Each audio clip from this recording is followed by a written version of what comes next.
Alors, deuxième vidéo à propos du projet de recherche, nous allons maintenant parler du matériel. Plus précisément, vous allez avoir besoin de vignettes, 3 de joie et 3 de tristesse, d'illustrations, de 2 thermomètres à émotions, une pour les émotions réelles et apparentes, et aussi d'une grille de réponse. Alors, on va regarder chacun de ces éléments-là en détail. Alors, vous allez avoir besoin de 6 vignettes. Ce sont des courtes histoires dans lesquelles un personnage principal, qu'on va nommer David ou Diana, ressent une émotion, mais ne la montre pas aux autres personnes. 3 de ces vignettes seront un exemple où David ou Diana ressent de la joie, mais ne veut pas le montrer à quelqu'un, et 3 seront un cas où David ou Diana ressent de la tristesse, mais ne le veut pas montrer à quelqu'un.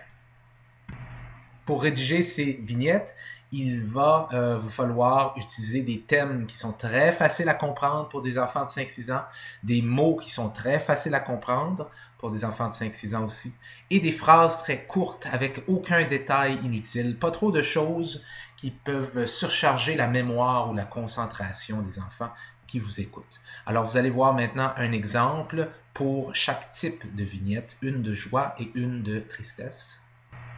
Alors voilà un exemple pour une vignette de joie. Diana est au supermarché avec sa maman. Diana veut acheter des biscuits, mais maman ne veut pas. Lorsque maman ne regarde pas, Diana prend une boîte de biscuits et la cache dans le panier d'épicerie. Diana ne montre pas à maman comment elle se sent, parce qu'elle ne veut pas se faire chicaner par maman.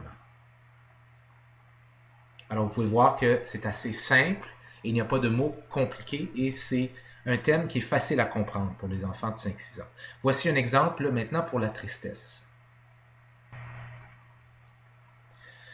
Pour la tristesse, c'est la fête de David aujourd'hui. Il a demandé un beau ballon rouge comme cadeau à sa grand-maman. Quand David ouvre le cadeau de grand-maman, c'est une vieille paire de chaussettes grises. David ne montre pas à grand-maman comment il se sent parce qu'il ne veut pas lui faire de la peine. Alors, pour chacune des vignettes, autant pour les vignettes de joie que pour les vignettes de tristesse, vous devez toujours finir avec la phrase « David ou Diana ne montre pas à quelqu'un comment il ou elle se sent parce que… » et là, vous remplissez le reste. C'est très important d'utiliser cette formule-là à chaque vignette. Aussi, pour chacune des vignettes, vous allez avoir une illustration graphique. Alors, ici, on a un exemple d'un dessin, par exemple, qui pourrait être utilisé dans une histoire où David est en train de jouer proche d'un ruisseau, par exemple, quelque chose comme ça. Vous allez dessiner vous-même une illustration par histoire, par vignette, juste pour aider les enfants visuellement à comprendre ce qui se passe. Il est important, quand vous dessinez ces illustrations-là, de ne pas inclure l'expression faciale du personnage. Donc, ne pas mettre de yeux, de nez, de bouche, puisqu'on ne veut pas donner d'indice à l'enfant sur comment se sent le personnage ou qu'est-ce qu'il fait avec son visage. C'est très important. Vous allez ensuite, après les vignettes et les illustrations, avoir besoin de construire 2 thermomètres à émotions. Un pour les émotions réelles, qu'on voit ici, et un pour les émotions apparentes qu'on voit ici. Alors, le thermomètre pour les émotions réelles, c'est une feuille de papier sur laquelle vous allez dessiner 5 cercles de différentes couleurs. Et le premier cercle est supposé représenter très content, ensuite un peu content, neutre, un peu triste et très triste.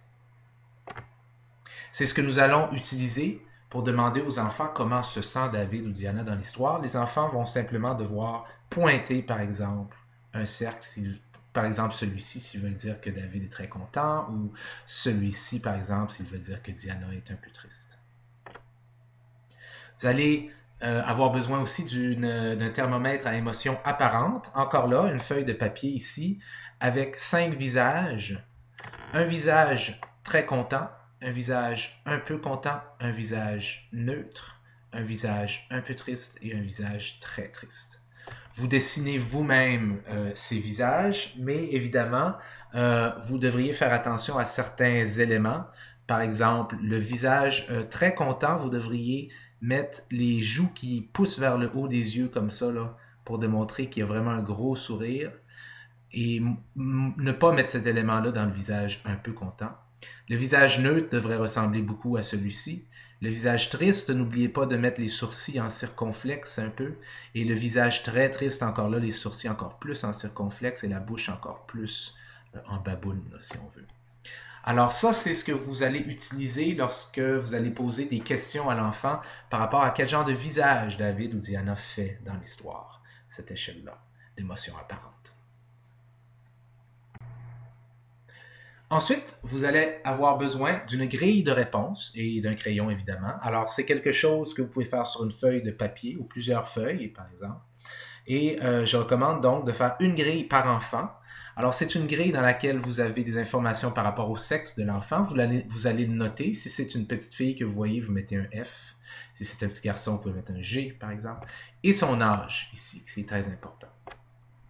Et pour chacune des vignettes, joie, tristesse, joie, tristesse, joie, tristesse, ce qui est 6 vignettes, vous avez de la place pour marquer l'émotion réelle que l'enfant a indiquée, l'émotion apparente que l'enfant a indiquée, et aussi les justifications, l'explication que l'enfant donne.